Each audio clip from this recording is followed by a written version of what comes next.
Steve Bacon, and I know the way he introduces himself, maybe he can share with us when he comes on, because he does this really cute thing. So I met him a few weeks ago. I was at an event where he spoke, and he just blew my mind. And immediately I had to ask him to come on the show, and I just can't wait for him to share his story. So he's a co-founder, no, he's the founder and CEO at Belief Theory, and he's an executive and mental performance coach. And he was named one of the Yahoo top 10 life coaches. So this is really exciting for us to have him on. Welcome, Steve. Hello, hello. Thank you for having me. You're welcome. And where did you see him? I saw him. You want me to talk about Sarah? I forgot. Yeah. our special previous guest, Dr. Sarah Bivens, her episode is blowing up even more ever since the Bobby Brown docuseries came out. That's actually true. Yes. So she's been, she's a friend, but we met her a while back. She was on the show, and her episode's amazing. So go back and listen to it. And yes, she was the one that invited me to listen to him talk. And now we're excited to have him on with us. Okay, so let's get into it. I'm excited to be here. Yeah, good. So we're going to start off with, I want to ask you to tell us your story. How did you get to what you're doing today? Got it. Well, let me introduce myself. Okay. What up, family? It's your coach, Steve. Steve Bacon. There you go. I've been doing that for almost 10 years. And it is how people meet me. Like, even just at the grocery store, they'll see me and they'll yell that, and it's hilarious. And I picked it up from wrestling. Oh, 10 years ago, right? I was like, oh man, these guys have catchphrases, and I just got on Facebook Live one day and did it, and it stuck, and now I do it everywhere. So it's hilarious. So I'll give you the Reader's Digest version because the actual version can take an entire hour. Yeah. So I'll give you the Reader's Digest version. Today, I run a multiple six-figure coaching business. I coach Black leaders, athletes, and athletes from around the world, helping them do in hours what would take them years in therapy to do. It's in a very aggressive style, but it works. And how I got here, I'll start from the beginning. In 1984, my mom got addicted to crack 6 months after I was born. I went to 14 different schools growing up. I was molested as a kid. I lived in crack houses. I thought crack houses was normal because that was my everyday life. And at 8 years old, I met my father for the first time, and that was a very contentious and abusive relationship, but it caused issues with me at 8 because I believed my mother gave me up. So if we ever get into healing later on in the conversation, I want you to remember this part of the story. So at 8 years old, my father shows up. I have no idea who this Chico DeBarge looking dude is. And he's like, you coming to live with me? And I'm like, I don't know you. I'm not coming to live with you. And he's like, yes, you are. And I'm looking at my grandma like, you really finna let me walk out the house with this dude? And I'm looking around like, where's my mama? And why didn't she tell me that you were coming? So you got to think, how does an 8-year-old process that, right? Yeah. And so my father and I had a very abusive relationship for the next 7 years until I threatened to end his life. And I found myself back living with my grandmother at 17, graduated, went to the military.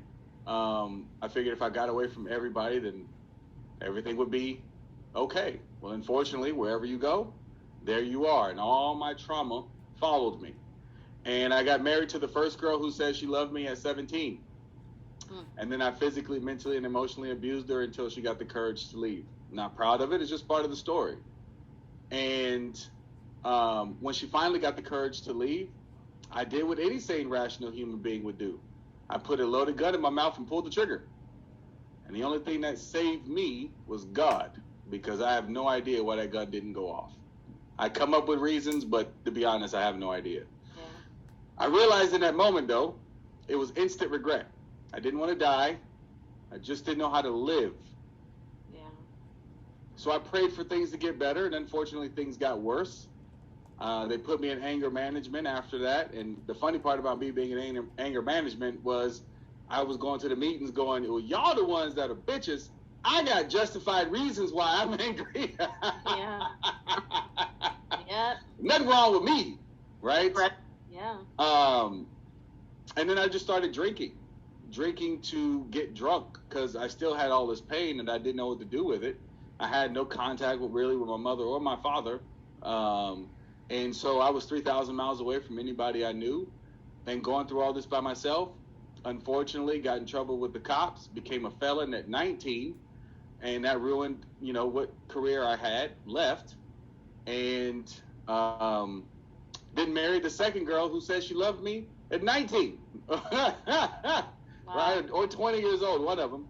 But my point is that here I am, 20 years old, and I've been to 14 schools. I grew up in crack houses, abused by my father, molested as a kid,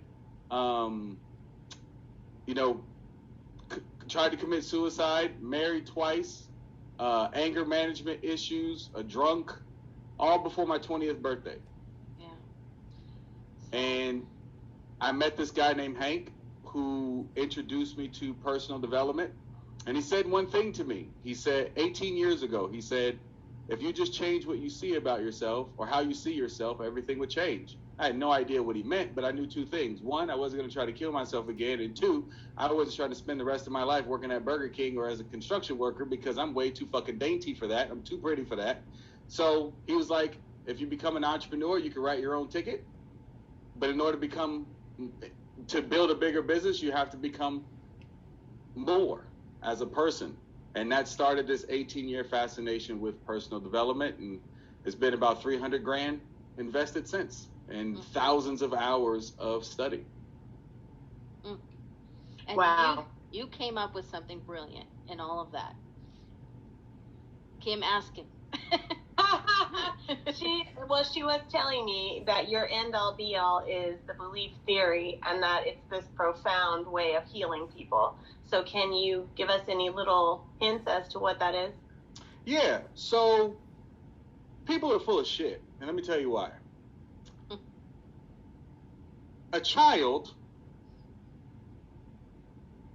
When a child is born, think about your children. That first few years, they don't even know they're alive.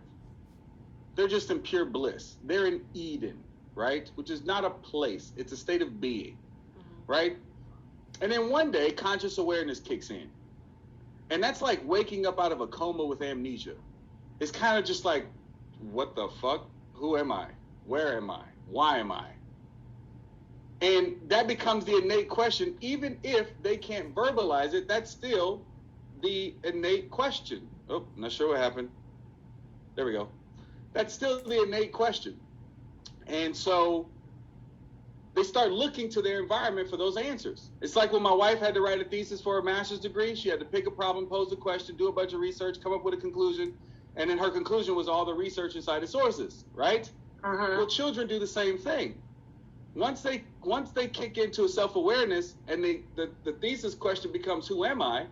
They're looking at their relationships and how they're being treated and making each one of those relationships mean something about themselves, because that's why relationships are sacred, because every relationship is a mirror, right? Yes. But what do we know about children? They're young, emotional, self-centered, right? They're very black and white. You either love me or you don't love me. You buy me these Jordans because you love me. You don't buy me these Jordans because you hate me. You want me to be a miserable mother like you, right? Like, children are very black and white. They take everything personal and everything is about them. Yeah. So during those formative years, they're writing a thesis on themselves based on their relationships, but they're doing it with very little life experience and no emotional intelligence. Right. Right? And so imagine being in a courtroom. This is belief theory. Imagine being in a courtroom. The judge is 8 years old. The jury is 8 years old. The prosecutor is 8 years old. And the eyewitness is 8 years old. And there's no defense attorney. That's a runaway trial. So belief theory is I take people back to the thesis that they wrote on themselves. I take your thesis to court. We call it the Belief Theory Court of Appeals. You've already convicted yourself, judge, jury, and executioner as to why you're not good enough, why you're not worthy, why you're not deserving, why your mama didn't love you, why your daddy didn't love you. And I'm like, okay, cool. Bring your evidence, because I'm about to rip that shit to shreds. Because a child wrote that. Which is why you still look at your parents through a child's eyes, even though you're fucking 58. Yeah. Mm-hmm. Yep. So belief theory is getting back to the root cause of why they see themselves and how they see themselves in the first place. Their self-concept. And a child wrote it. Yeah. That's why we have to listen to the inner child when we're healing.